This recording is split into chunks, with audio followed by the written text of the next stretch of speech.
In the elegant mansion of Robert Harrington, one of the wealthiest men in Atlanta, luxury was a constant presence. The house, with its spacious halls and opulent decor, seemed far removed from any everyday problems. But behind the marble walls and silk curtains, deep secrets and contained emotions simmered beneath the surface. Carla Martinez, the housekeeper who had worked for the Harrington family for several years, was in Robert's office. The atmosphere was charged with tension. Carla, a middle-aged woman with a tired look and a worried expression, stood before Robert, a man in his mid-50s, who sat behind his imposing oak desk, his face showing frustration and anger. "Robert, please, I need you to make a decision. I can't keep hiding our relationship. João needs a solution," Carla pleaded, her voice trembling slightly. Robert lifted his eyes with a hard look. "Carla, you knew I couldn't admit this. My wife wouldn't allow it, and my family's reputation is at stake. I can't just do that." She sighed deeply, her face showing a mix of pain and determination. "It's not just about us. João is suffering. He has no one else to care for him." Robert stood up, his tone growing harsher. "I have nothing more to say about this. If you can't handle it, I suggest you find a solution. I'm not willing to risk my life for a boy who isn't mine." With those cutting words, Robert turned to his work, ignoring the anguish etched on Carla's face. She remained silent for a moment, looking at him with a mix of sadness and anger. Later that night, Carla was standing in João's room, a 5-year-old boy with large brown eyes and an innocent look. João, who had autism, didn't fully understand the situation but could feel the tension in the air. "João, dear, we need to leave." "We can't stay here anymore," Carla said, trying to keep calm as she packed a small backpack with some clothes and a bit of food. João looked at her with confusion. "But where are we going?" Carla forced a smile, trying to hide her own fear. "We're going to find a new place. You'll be fine. And remember, Max will take care of you." Max, the family's golden retriever, was by João's side, wagging his tail as if he understood the importance of the moment. Carla took a note and slipped it into the backpack before kneeling down to be at João's eye level. "Listen, João, I need you to be strong now. I'm going to leave you with Max, and someone will help you. Don't worry. It will all work out." With a heavy heart, Carla helped João up, and they left through the back door of the mansion. In the darkness of the night, Carla took one last look at the boy, her heart breaking at his confused and frightened expression. She hugged him quickly before stepping away, knowing she was making a desperate decision. João and Max, now out on the street, were surrounded by darkness and uncertainty. The golden retriever looked at the boy and then at the city around them, as if trying to understand the new world they had entered. João clutched the backpack tightly, and Max's constant presence offered a bit of comfort amidst the desolation. Somewhere distant, at Robert's mansion, Carla cried silently, feeling the weight of her decision. She knew the choice she had made was irreversible and far from perfect, but the hope that someone would find João and help him was the only thing giving her the strength to move forward. The sun had not yet risen when Carla Martinez left through the back door of the Harrington mansion, her heart heavy and her mind troubled. João was by her side, clutching the small backpack and looking perplexed. Max, the family's golden retriever, walked alongside them as if understanding the gravity of the situation. Carla paused when they reached the street corner, hesitating for a moment. The neighborhood was quiet, but the sense of abandonment was palpable. "João," Carla began, her voice trying to be firm despite the tremor. "Now you and Max need to move on. Find a safe place and wait for help." João looked up at her, confused and a bit scared. "But where will we go?" Carla knelt to be at eye level with the boy. "You'll look for a shelter, a place where you can stay safe. Max will protect you. I know it's hard, but you're a strong boy." João nodded slowly, his big, curious eyes watching the woman who seemed so distressed. Max licked João's hand as if to reassure him. "Remember, João, I'll be thinking about you. And please, take care of Max too. He's a good dog and will look after you." Carla gave the boy and the dog one last tight hug, trying to hold back her tears. She then quickly walked away, her decision made and her determination not to look back. João and Max walked slowly through the still deserted streets of Atlanta. The city was waking up, and the first light of a new day began to spread. João looked around, trying to understand what was happening. Max, on the other hand, seemed intuitive and alert, his gaze always on the boy. They reached a small park where some people were starting to appear for their morning routines. João and Max found a bench and sat down, the boy trying to warm himself against the morning chill. Max lay next to him, his large body providing some comforting warmth in the midst of the desolation. It was then that a woman named Emily, out walking her own dog, noticed João and Max. A look of concern appeared on her face. Emily, a middle-aged woman with a generous heart, approached them, her eyes fixed on the scene. "Hi there, little one," Emily said gently, her voice soft. "Are you okay? Where is your family?" João looked up at her with eyes full of uncertainty. My mom said to stay here." Emily, worried about the state of the boy and the dog, tried to get more information. "Do you know her name? Or where she went?" João shook his head, his voice almost a whisper. "No, I don't know." Emily, realizing that the boy was alone and confused, quickly called the local animal shelter. "Hi, this is Emily. I found a little boy with a dog here in the park. I think they need help." As Emily waited for help to arrive, she stayed by João and Max's side, trying to offer comfort. "Everything will be okay, all right? I'm going to help you." When the animal shelter staff and the police arrived, João was calmer but still visibly apprehensive. The officers tried to talk to him, while the shelter staff took care of Max. The rescue team asked questions, but João continued to answer vaguely, his confusion evident. "Good morning, I'm Officer Johnson," said one of the police officers, a middle-aged man with a friendly tone. "Can you tell me your name?" João looked at the officer, his voice small. "João." The officer noted the name and continued. "João, do you know where your home is? Can you tell me where you live?" João hesitated, looking at Max as if hoping the dog had the answer. "I don't know. My mom left me here." João and Max's situation sparked a series of events that would begin to unravel the mystery behind their abandonment. The city of Atlanta was about to uncover the truth behind the sudden and painful separation between a boy and his caretaker. Meanwhile, Emily and the police were preparing to dig into the mystery and find a solution for the delicate situation they had encountered. As the day progressed, the park where João and Max had found refuge was becoming more crowded. With the arrival of the shelter staff and the police, the situation was beginning to organize. Emily, who had been instrumental in drawing attention to the situation, watched closely, concerned and involved. Inside the animal shelter, Max was being examined and fed, while João, still a bit disoriented, sat in a cozy corner with a warm blanket. One of the shelter workers, Laura, was trying to make João feel comfortable. "Hi, João," Laura began with a gentle smile. "How are you feeling? Would you like some food? We have cookies and juice here." João looked up at her, hesitantly. "I'm hungry, but I miss my mom." Laura crouched next to him and placed a plate of cookies in front of him. "I understand, João. We're going to help you find your mom. In the meantime, you can eat and be comfortable here. Max will be okay too. He's eating now and will be rested soon."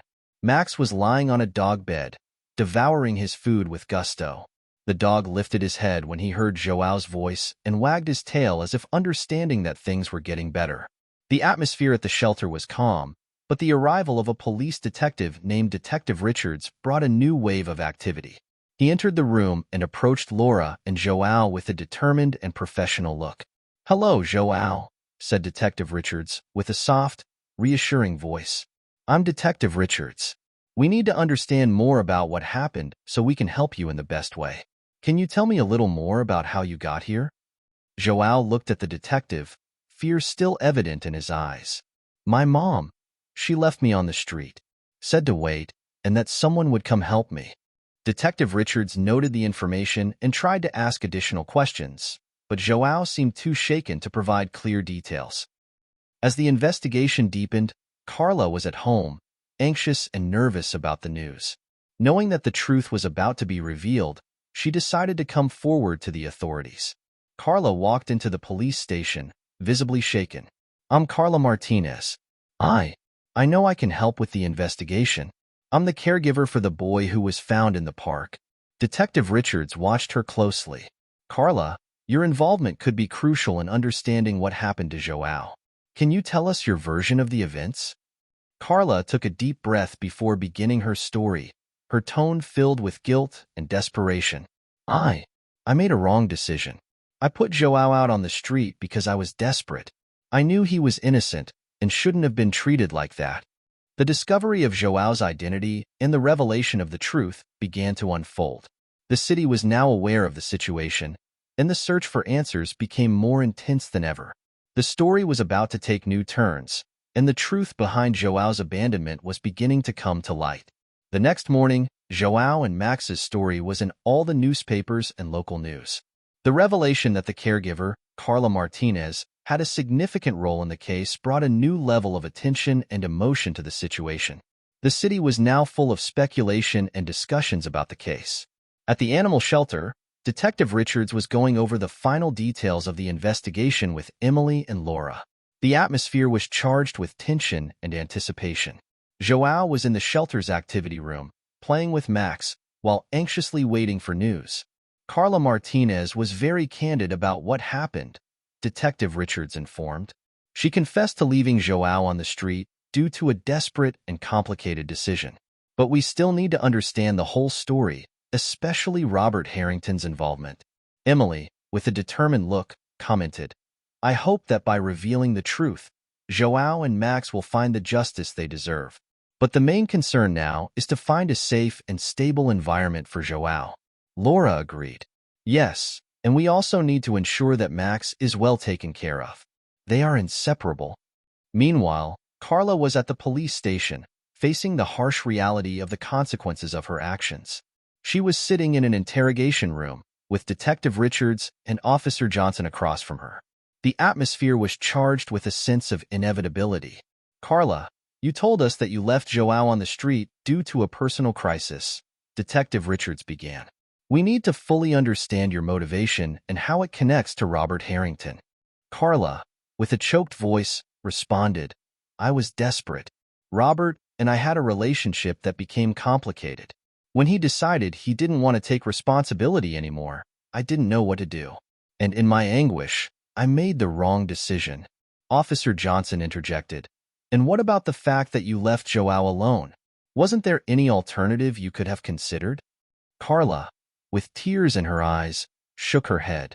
I didn't think clearly. I was so confused and scared about the repercussions. I didn't want him to go through this, but my mind was so troubled that I couldn't see a better solution. Detective Richards decided to confront Robert Harrington about the new information. He went to Robert's mansion, where he found him in his office, clearly uncomfortable with the situation. Mr. Harrington, we have new developments in Joao's case, Detective Richards said assertively. We need to talk about your involvement with Carla Martinez and your relationship with the boy. Robert, looking nervous, replied, I've already said that I didn't know what was happening. Carla did something wrong, and I have no responsibility for that.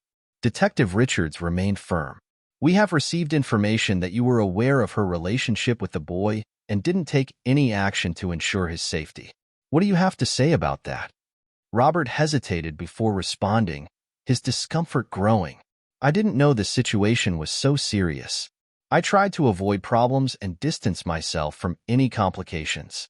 As the investigations continued, the shelter team was working to ensure that Joao was transferred to a safe environment. Emily and Laura were discussing adoption and temporary care options. We have some families interested in adopting Joao, Emily mentioned, looking at a list of potential adopters. But we need to make sure that he is comfortable and that the transition is smooth. Laura agreed. It's also important to ensure that Max can stay with Joao. They have a strong bond, and separating them could be harmful to both. That afternoon, Joao was sitting in a room at the shelter, talking with Laura about what had happened. The boy looked visibly tired, but Laura's love and concern helped him feel a bit more secure. Laura, I just want to go home, Joao said, his voice filled with sadness. I just want to be with my mom. Laura, with a compassionate look, replied, I understand, Joao. We'll do our best to find a solution that makes you feel safe and happy. And don't worry, Max will stay with you. João and Max's story was unfolding with new revelations and intense emotions. As Atlanta dealt with the consequences of Carla and Robert's actions, the hope for a new and better life for João and Max was beginning to take shape. The fight for justice and the search for a safe home continued, and the bond between the boy and his dog was a beacon of hope amid the storm. The city of Atlanta was filled with anticipation and hope as João and Max prepared for the next phase of their lives. The couple Sarah and Tom had been approved as adoptive parents, and a careful transition was being organized to ensure João and Max felt safe and loved in their new home. At the shelter, Emily and Laura were discussing the final details of the transition with Sarah and Tom. The atmosphere was filled with emotion and a touch of nervousness as everyone prepared for this important step. "We're almost ready for the transition," Emily began, looking at the couple, Sarah and Tom. "We have some information and recommendations to ensure the process is as smooth as possible for João and Max." Sarah, with a thoughtful look, responded, "We're very excited to welcome João and Max into our home. We want to make sure they feel comfortable and welcome." Laura, with a reassuring tone, added, "Great. Remember that adaptation may take some time. Be patient and attentive to João's and Max's emotional needs." On the day of the transition, João and Max were getting ready to leave the shelter and start a new chapter in their lives. Laura was helping João pack his few belongings, while Max stayed by his side, looking a bit restless. "Ready to go, João?" Laura asked, trying to keep a positive tone. João looked at Laura with a mix of excitement and nervousness. "Yes, I think so. I'm a little nervous, but also excited." Laura smiled gently. "It's normal to feel that way. Just remember that you and Max are going to a place where you'll be very loved and cared for." Emily came into the room with a final gift for João, a photo album with pictures of the shelter and moments they had shared together. "I brought something for you," Emily said, handing over the album. "This is an album with photos and memories from your time here. I hope it helps you remember the happy moments." João received the album with gratitude and a smile. "Thank you, Emily. I'll keep this with me." Sarah and Tom arrived at the shelter to pick up João and Max. They were warmly greeted by Laura and Emily, who helped them prepare for the departure. "Are we ready to go?" Sarah asked, looking at João and Max, who were standing next to Laura. João looked at Sarah with a mix of hope and anxiety. "Yes, I'm ready." Tom crouched down and petted Max, who was clearly excited about the new adventure. "Hello. Max, ready to explore your new home?" Max wagged his tail and licked Tom, responding with joyful energy. The group set off for Sarah and Tom's new home. The drive was smooth, and João and Max were welcomed into a warm and friendly environment. The house was charming, with a spacious garden and a dedicated area for Max to play. "Welcome to our home," Sarah said, opening the door and showing the cozy interior. "We hope you feel at home here." João looked around with curiosity and a shy smile. "It's very nice." Tom knelt down next to Max and opened the garden door. "Let's see what Max thinks of the garden." Max ran into the garden, exploring the new space with enthusiasm. Sarah guided João inside the house and showed him his room, decorated with soft colors and toys. "This is your new room, João. I hope you like it," Sarah said, helping João put his belongings in the closet. João smiled, admiring the new environment. "It's really nice. Thank you for making this." As evening approached, Sarah and Tom prepared a simple and comforting meal for João and Max. They sat down at the table, and the conversation flowed naturally, with Sarah and Tom asking questions to get to know João better. "What's your favorite drawing, João?" Sarah asked, trying to start a conversation. João thought for a moment before responding. "I like to draw animals and trees. They make me feel calmer." Tom smiled. "You can draw here anytime you want. We have an arts and crafts area in the living room." During the meal, Sarah and Tom were attentive and patient, and João began to relax. Max, satisfied with the food and the new environment, lay down beside João. "João, if you have an incredible talent for drawing. What are you working on today?" João, focused on his drawing, responded, "I'm drawing the park. I want to remember how beautiful it is here." Later, while everyone enjoyed the picnic, Tom began asking João questions about his likes and interests to understand him better. "João, What do you like to do when you're not drawing? Tom asked while preparing the plates for the meal. Joao thought for a moment before answering. I like building things with blocks and playing with Max. Sometimes I also read books. Sarah joined the conversation. We have a small library at home and some building toys. We can get more blocks for you to play with. That night, after the pleasant day at the park, Joao was getting ready for bed. Sarah came into his room and noticed that Joao seemed a bit unsettled. How was your day, Joao? Sarah asked, pulling up a chair next to the bed. Joao, sounding a bit worried, replied, It was great, but sometimes I still miss how things used to be. It's hard not knowing what to expect sometimes. Sarah, understanding, took Joao's hand. I get it.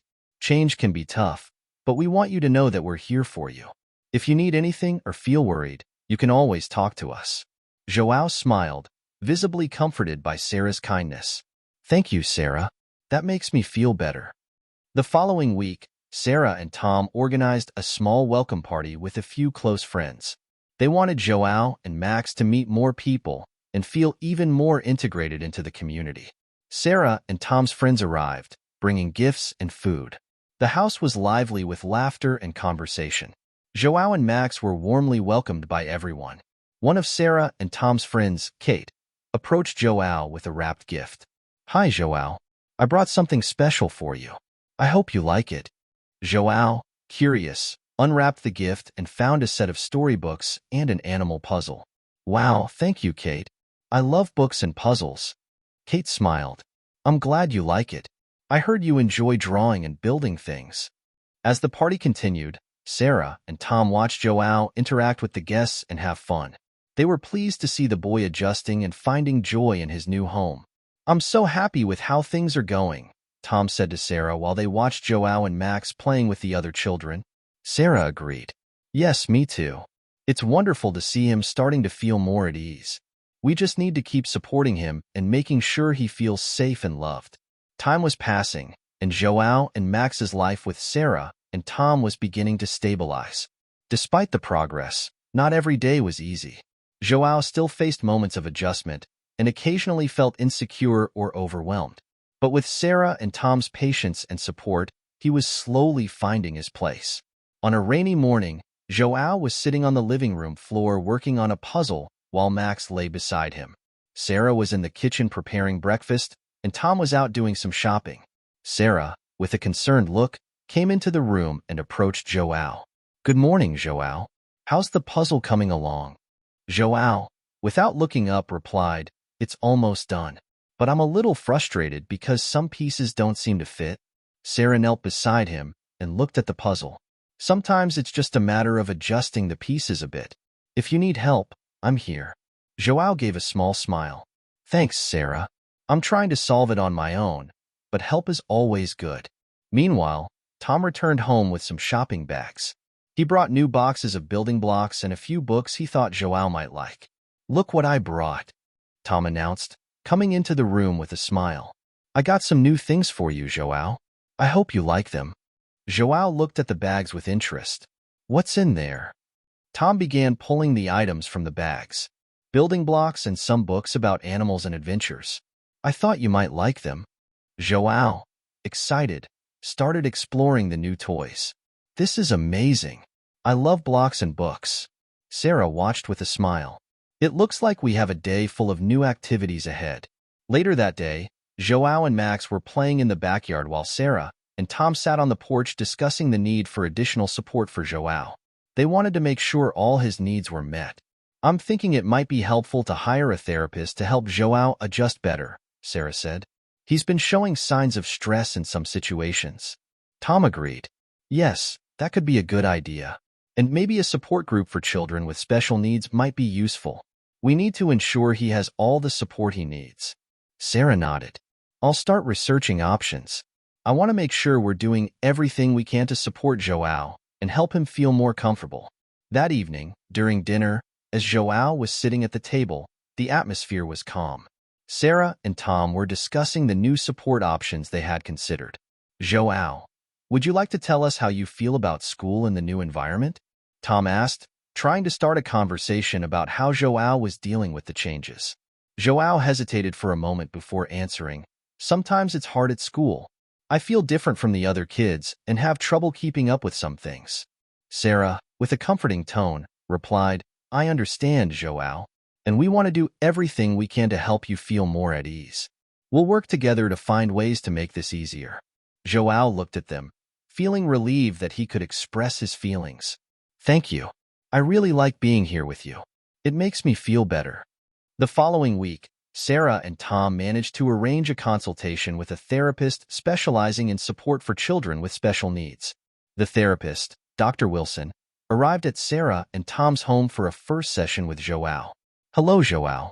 I'm Dr. Wilson. I'm here to help and listen to what you have to say, the therapist said with a warm smile.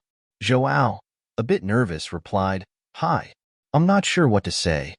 Dr. Wilson, with a gentle tone, continued, Don't worry. We can start with something simple. How about you tell me what you like to do in your free time? João, starting to feel more comfortable, replied, I like drawing and playing with Max. And now that I have new blocks, I also like building things. Dr. Wilson smiled. That's great. We'll use those interests to make our sessions fun and helpful. In the days that followed, João began to open up more during sessions with Dr. Wilson. He started to express his concerns and feelings, and therapy was helping to relieve his stress and anxiety. Sarah and Tom were relieved to see João making progress. They continued to provide a supportive and nurturing environment at home and were committed to helping João face the challenges that arose. On a quiet afternoon, while João and Max were playing in the backyard, Sarah approached Tom and commented, I'm so happy with the progress João is making. He's starting to feel more comfortable and seems more confident. Tom agreed, looking at João with a smile. Yes, it's a relief to see how he's adjusting. We'll keep doing our best to support him and make sure he feels loved and accepted. João and Max's life was starting to stabilize with the new routine. Sarah and Tom were dedicated to making João feel increasingly integrated into his new life. Despite the progress, there were still challenges to face, and João's story was about to reveal some deeper truths. It was a sunny Saturday, and Sarah decided to organize a small visit to the local community center, where they were hosting events for families and children. She thought it would be a great opportunity for João to socialize with other kids and participate in group activities. João, are you excited for the event at the community center today? Sarah asked as she packed a bag with snacks and items needed for the day. João, sitting at the table in a new shirt, replied, Yes, I'm excited. I've never been to an event like this before.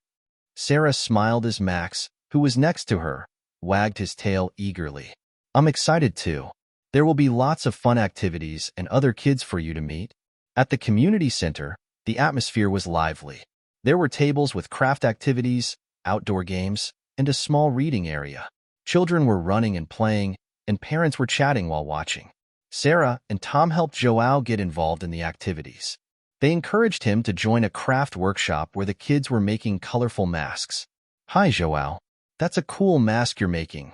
One of the kids, named Lily, commented, observing João's work. João, a bit shy, replied, I'm trying to make a lion mask. I really like lions.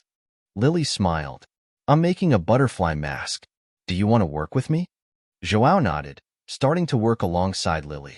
He seemed more relaxed and engaged, and Sarah and Tom watched with satisfaction. While João was busy with the activities, Sarah and Tom found a group of parents discussing the challenges and joys of raising children with special needs. Sarah joined them, eager to share experiences and seek advice. I heard you're facing challenges with your child's integration at school, a mother named Emily commented. I'm dealing with something similar. What's been working for you? Sarah, looking thoughtful, replied, We've been trying to create a supportive environment at home and are now working with a therapist. We're also looking for ways to help João feel more included in social activities. Emily nodded. It's great that you're taking proactive steps. We've found that involving our child in group activities and fostering friendships has been helpful. Have you tried organizing playdates with other children? Sarah replied, Not yet, but it's a great idea. I'll look into it. As the day at the community center continued, João appeared more cheerful and interactive. He participated in various activities and made new friends. At the end of the day, When they were heading home, João expressed his enjoyment. I had a lot of fun today. I met new friends and did cool activities. Sarah and Tom smiled, happy to see João so content. We're glad you enjoyed it. We'll try to find more activities like this for you, Sarah said. João looked at them gratefully. Thank you. I feel like I'm starting to fit in better. The experience at the community center was a positive step forward for João. Sarah and Tom continued to support him, seeking new ways to make him feel comfortable and integrated into his new environment. It was clear that with patience, support, and care, João was gradually finding his place and adapting to his new life.